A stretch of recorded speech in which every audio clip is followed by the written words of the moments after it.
It's Lucy from the blog Paper Glitter Glue, and I've got this little display box I want to show you how to make, and I'm displaying some little ornament houses, some little paper ornament houses I made. And I thought it would be a good way to give it as a gift, or if you wanted to, just as a way to display it at your house. So I think it's a cute option for a little house. So let me get started and show you. Here's just a couple of other examples. This one's more gingerbread looking. Here's another one. I really like this little red one in a box decorated with gingerbread.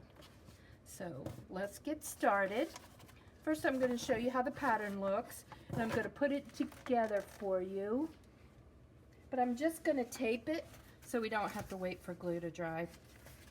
There are two versions. There's one with an arched front, such as this one, and then there's a version, a variation with an oval. I actually think I like the oval one better, but you have a choice in the patterns in my Paper Glitter Glue library, either one. So this is the way the front piece looks, and the back piece is just the same, just slightly smaller. So let's put it together, and like I said, I'm going to use tape. Normally I use glue. You could use an adhesive tape if you want. I just don't. The reason I don't use adhesive tape is because I never can peel the edges off because I don't have long fingernails, because I will bite them if I have long fingernails. So I just use tape and glue. I'm using just regular tape for this, but generally most of my paper crafts I use glue. So I put the folds inside, and then when you glue them, make sure they line up right. That's a nice straight line here. Put the little tab inside, and I think that makes it easier to put the top on if the tab is inside the box. And then when I cut out the pattern for the top, I usually save the middle piece, and on a lot of these I just glued it in the back. It's kind of a scenery. This one's different though. This one I cut a square to make, so it looked like a little scene, a little frosty scene. And you do this one the same way. To do the top piece with either the arch cutout or the oval cutout, just glue down these tabs inside the box.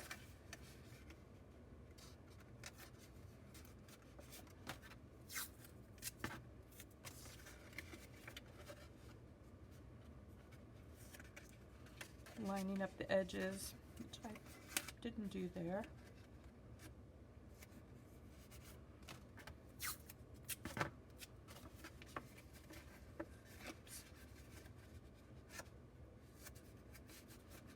So that's the top. Fold along the score lines are already in the pattern. If you've got a Cricut, use your scoring stylus, or if you have a Cricut maker, you can use the scoring wheel, which works a little bit better. And then it just fits on top like this. So the bottom piece is just slightly smaller. In addition, I made it a little deeper so that it's easier to remove the top, because you've got a little clear space. I'll show you what I mean. See that one. So in this one, my first set, I made the bottom and the top about the same, and you just kind of have to work a little bit to get your fingers in. But if the bottom is a little taller, it's easier just to hold it and pull the top off. Okay, I want to show you a little bit. So really, that's all there is to making this. But I wanted to show you a little bit about choices of material. First, the size of the pattern, it's got to be a 12 by 12. Most of my work, most of my little houses are all designed to work with an 8.5 by 11 sheet of paper, but the box was, I couldn't make it fit unless I used 12 by 12. And I went to the craft store and found a really nice thick, it's actually acrylic paint paper, so you can, so it has a lot of body to handle acrylic paints, and it is 200, what they call 246 gram paper or pound paper, 246 pound paper or 400 gram per meter square. And that just tells you something about the thickness of the paper. And that works really well as a bottom. And I'll kind of show you. This is just regular old cardstock, 65 pound paper. And you can see how flexible it is. And the top is the same versus this. And it's just much sturdier. Now the top, I did use regular scrapbook paper. This isn't even cardstock. It works. It's protected by the box underneath, but it's pretty fragile and, you know, will probably tear over time pretty quickly. But I found some other old scrapbook paper that I had from a long time ago. This isn't made anymore, but it's got a good density to it. It's not quite as, I mean, it may be equivalent to 65 pound stock, but it holds its shape much better than the plain scrapbook paper. Here's an example. And so you can see it's just not quite as fragile. It's a little bit fragile, not as much as the base, but it holds better. So you can find kind of special scrapbook paper that will hold better. But this stuff works. If you're just gonna use it as a gift box, kind of a temporary thing for somebody.